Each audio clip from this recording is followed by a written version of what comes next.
Welcome to QuickSpeak, the English podcast made for incredible English learners just like you. Today we're diving into the world of online dating.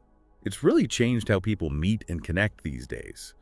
So we're going to explore the impact it's had on how we find love, especially in this digital age. Oh, yeah. It's definitely a fascinating topic for sure. Like, we have so many choices now with all these apps and websites, but does all that choice actually make it easier to find the right person? Now, that is a great question. Hmm. We hear a lot about swiping fatigue these days. Like people are just getting tired of swiping through tons and tons of profiles. Yeah. It can feel pretty superficial sometimes. And I think that's because a lot of these apps, they're designed in a way that really encourages these, like, snap judgments, just based on looks. It's like you see a picture and you instantly decide yes or no. That doesn't really help you create a deep connection with someone, does it? No, it really doesn't. It almost feels like that paradox of choice thing. Like having too many options can actually make us less happy with the choices we end up making. Right. Exactly. Think about it this way.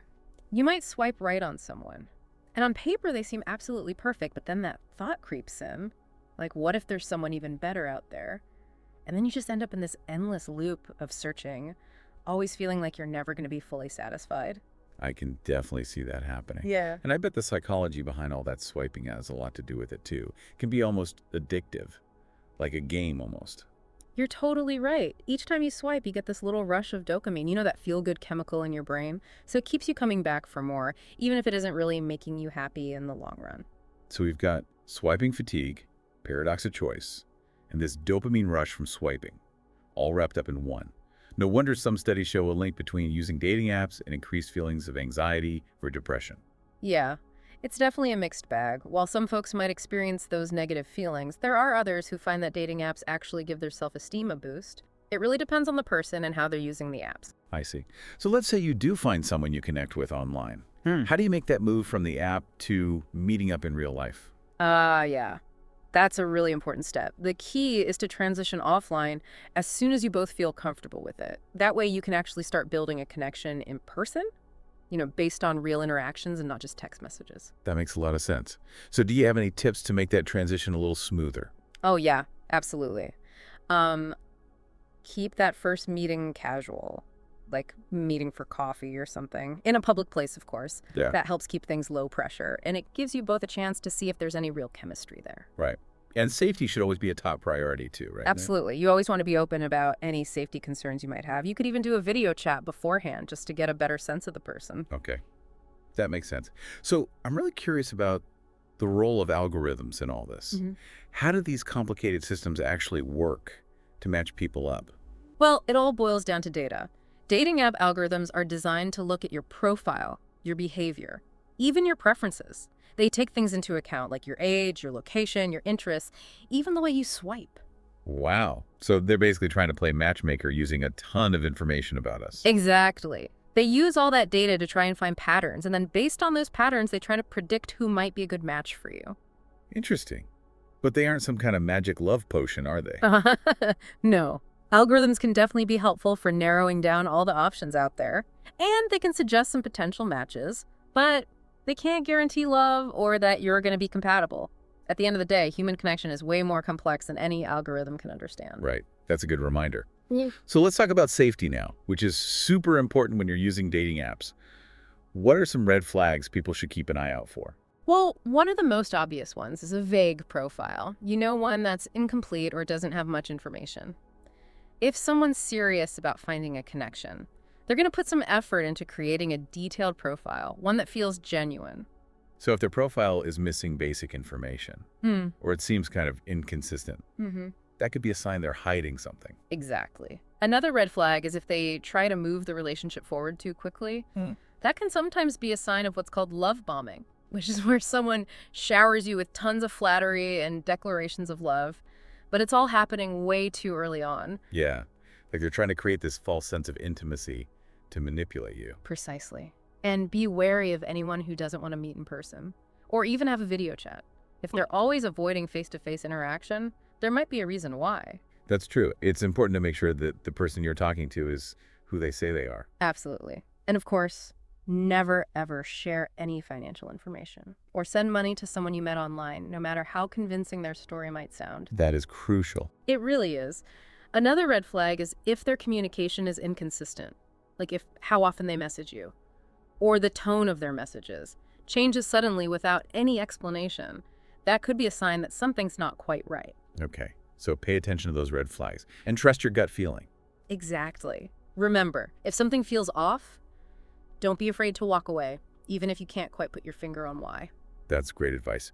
So speaking of safety, do you have any tips for keeping your communication online secure and protecting your privacy? Sure, when you're first getting to know someone, stick to the dating app's messaging system. Those usually have safety features built in to protect users. Oh, okay, so it's like having an extra layer of security. But what about when you feel comfortable enough to take the conversation off the app? In that case, think about using end-to-end encrypted messaging apps, like Signal or Telegram. Those offer a much higher level of privacy and security. Gotcha. And don't rush into sharing personal contact info either, Yeah. like your phone number or email address. Right. Take your time and build up trust gradually. There's no need to share more than you're comfortable with. What about sharing pictures? Any advice there? Be mindful of the photos you share, especially ones that could reveal your location or identity. If you do share photos, consider using an app that strips the EXIF data from images. ESIF data. Yeah, that's basically hidden information embedded in the photo, like the date, time, and location where the picture was taken. Stripping it out adds a layer of protection. That's a good tip. What if you want to do a video chat? Use a secure platform for that. Something like Jitsi is good. It has end-to-end encryption, and you don't even have to create an account. Those are all really practical and helpful tips. It sounds like finding someone who respects your boundaries and understands the importance of online safety is really key. It absolutely is. Those are essential qualities for any healthy and respectful relationship, whether it starts online or offline. Well said. Well said. They really are essential. And, it makes me think back to those algorithms. They can't predict that human element of connection. Right. And aside from all the tips and advice we've talked about, I think there's something else that's super important when it comes to online dating, and that's intuition. Oh, yeah. You mean like that gut feeling? Exactly. Yeah. We've been talking about red flags and all these safety tips, but sometimes it really comes down to that little voice inside, the one that tells us if something feels right or wrong. It's pretty amazing how intuition works, isn't it? It's often based on all these subconscious observations, things our conscious mind isn't even aware of. Oh, wow. So it's like our brain is picking up on these little cues and signals, Yeah, even if we can't really explain what they are. precisely. And in online dating, where you're talking to people you don't know very well, paying attention to those intuitive nudges is crucial. Absolutely. Like if something feels a little off about a conversation or even someone's profile, don't ignore that feeling. It's always better to be safe than sorry, right? Trust your gut.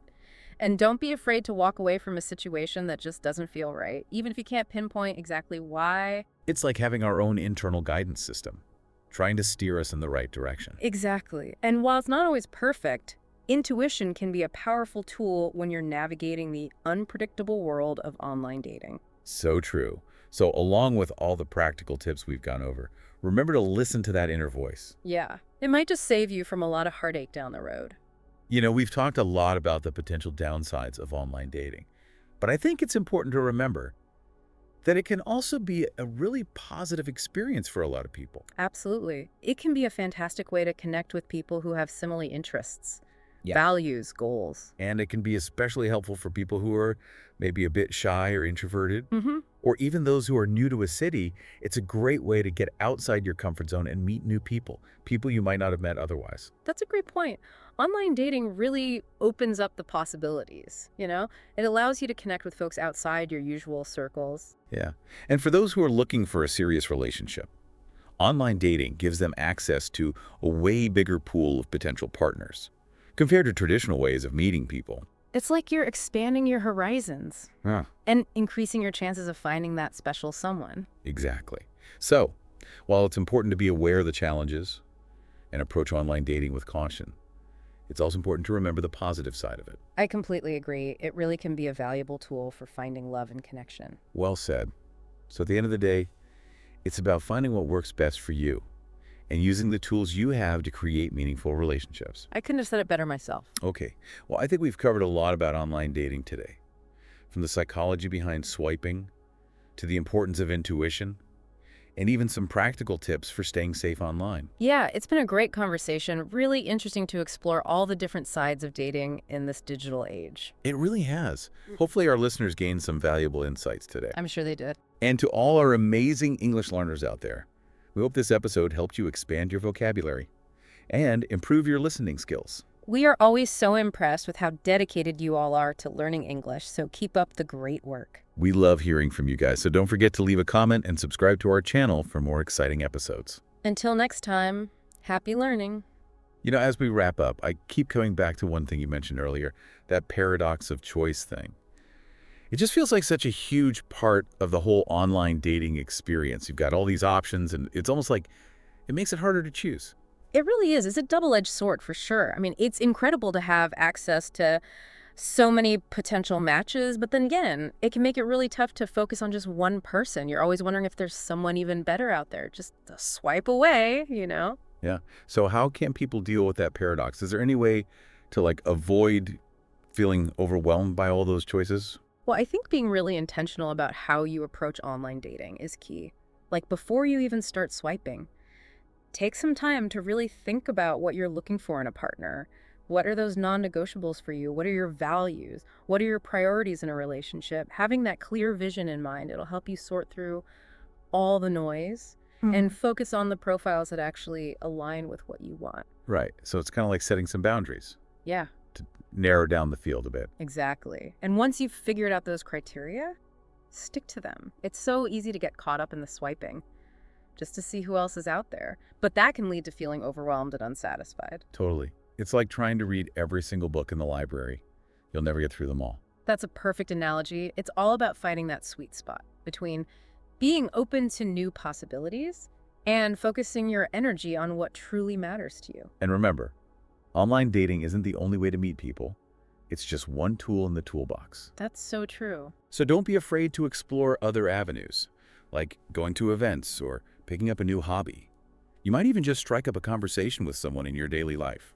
Sometimes the data connections happen when you least expect them. I love that.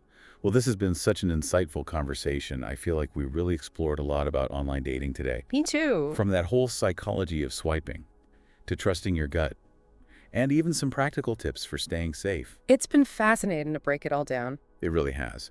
And for our amazing English learners out there, we hope this episode gave you a glimpse into the world of online dating and maybe even help you learn some new vocabulary. We're constantly impressed by your dedication to learning English. Keep up the fantastic work. We always love hearing from you guys, so don't forget to leave a comment and subscribe to our channel for more fun episodes. Until next time, everyone. A happy learning!